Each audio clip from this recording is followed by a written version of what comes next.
მელიტონ კუხიანიძის სახელობის სიმღერისა და ცეკვის სახელმწიფო ანსამბლის წევრებმა და ადმინისტრაციის თანამშრომლებმა დღეს განათლების სამინისტროს შენობის წინ საპროტესტო აქცია გამართეს. აქციის მონაწილეებს დასის წევრების ნათესავები და მშობლებით შეუერთდნენ. ისინი ახალი მოცეკვავების შერჩევას და ანსამბლის ფუნქციონირების გაგრძელებას მოითხოვდნენ.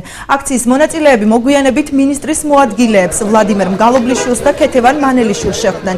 ვლადიმერ მგალობლიშვილის განცხადებით იმ შემთხვევაში თუ გაფიცული მოცეკვავები უწყების შეთავაზებას არ დათანხმდებიან, მომავალი კვირიდან კონკურსი გამოცხადება და გაფიცულ წევრებს ახალი კადრები ჩაანაცვლებს.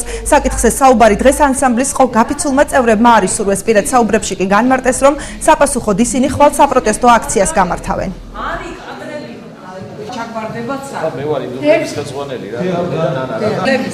პედაგოგები არიან, მარიკა და ნანაო.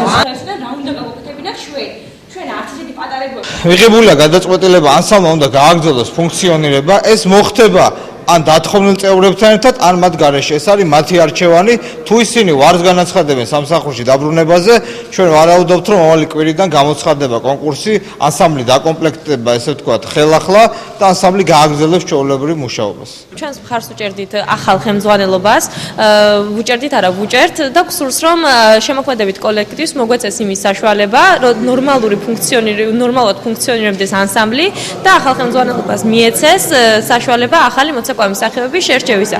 ასევე დავამატებ იმას, რომ ბატონი ლადოს გადაწყვეტილებას მივესალმებით, სავსებით მისაღები გადაწყვეტილება და მისაღები იყო ჩვენთვის ეს ყველაფერი.